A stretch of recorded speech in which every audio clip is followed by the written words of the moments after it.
Hello friends, welcome back to our English class. അപ്പോൾ നമ്മൾ കഴിഞ്ഞ ക്ലാസ്സിൽ പഠിച്ചത് സെൻറ്റൻസിനെ പറ്റിയിട്ടാണ്. അപ്പോൾ അത് റിലേറ്റഡ് ആയിട്ടുള്ള കുറച്ച് എക്സാമ്പിൾസ് താഴെ കൊടുത്തിട്ടുണ്ട്, എല്ലാവരും ഒന്ന് നോക്കും. അപ്പോൾ ഇന്ന് നമ്മൾ നോക്കുന്നത് സബ്ജക്റ്റ് വേർബ് എഗ്രിമെൻ്റ് ആണ്. അതിൽ ഒരു സബ്ജക്റ്റ് സിംഗുലർ ആണെങ്കിൽ അതിൻ്റെ വേർബും സിംഗുലർ ആയിരിക്കണം. മലയാളത്തിൽ ഇല്ലാത്തൊരു കാര്യമാണ്. അതുപോലെ തന്നെ സബ്ജക്റ്റ് പ്ലൂറൽ ആണെങ്കിൽ അതിൻ്റെ വെർബും പ്ലൂറൽ ആയിരിക്കണം. സബ്ജക്റ്റിൻ്റെ പ്ലേസിൽ I, we, you, he, she, it, they എന്നിവയൊക്കെ ഉപയോഗിക്കാം. സിംഗുലർ സബ്ജക്റ്റ് ആണെങ്കിൽ ഹി, ഷീ, ഇറ്റ് ആയിരിക്കും നമ്മൾ യൂസ് ചെയ്യുന്നത്. പ്ലൂറൽ സബ്ജക്റ്റ് ആണെങ്കിൽ ഐ, വി, യു യൂസ് ചെയ്യും. അതിൽ ഐൻ്റെ അർത്ഥം ഏകവചനമാണെങ്കിലും ഇംഗ്ലീഷിൽ നമ്മളത് പ്ലൂറലായിട്ടായിരിക്കും എടുക്കുന്നത്. ഇനി ഈ പ്ലൂറൽ സിംഗുലർ എന്ന രീതിയിൽ വേർബിൻ്റെ എക്സാമ്പിൾസാണ് കൊടുത്തേക്കണേ, അതൊന്ന് നോക്കാം.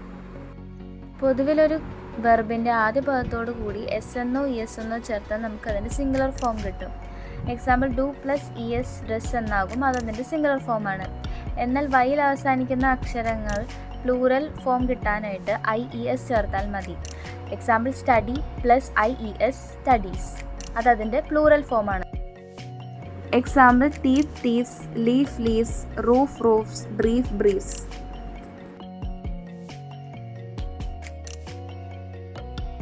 എന്നാൽ ചില വാക്കുകളിൽ സ്വരാക്ഷരത്തിന് മാറ്റം വരുത്തിയാൽ പ്ലൂറൽ ലഭിക്കും. Example foot feet, man men, tooth teeth, woman women.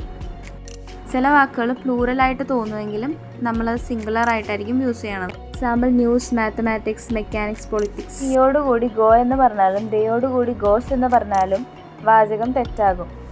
കാരണം ഹി എന്ന് പറഞ്ഞാൽ സിംഗുലറും ഗോ എന്ന് പറഞ്ഞാൽ plural ഫോമുമാണ്.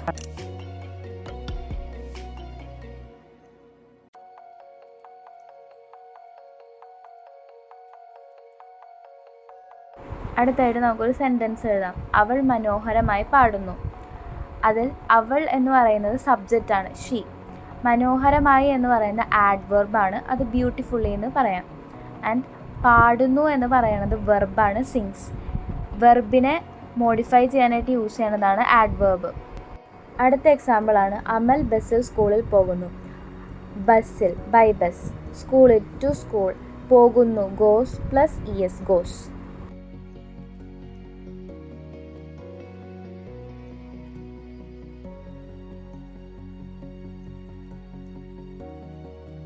He goes to school on foot. He goes to school in his father's bike. He goes to school on his bicycle. ഇനി താഴെ 3 മലയാള വാക്യം കൊടുത്തിട്ടുണ്ട്. അത് ഇംഗ്ലീഷ് സെൻറ്റൻസ് ആക്കി എഴുതുക. നിങ്ങൾക്ക് എല്ലാവർക്കും ക്ലാസ് ഇഷ്ടപ്പെട്ടു കഴിഞ്ഞാൽ please subscribe and like. Thank you.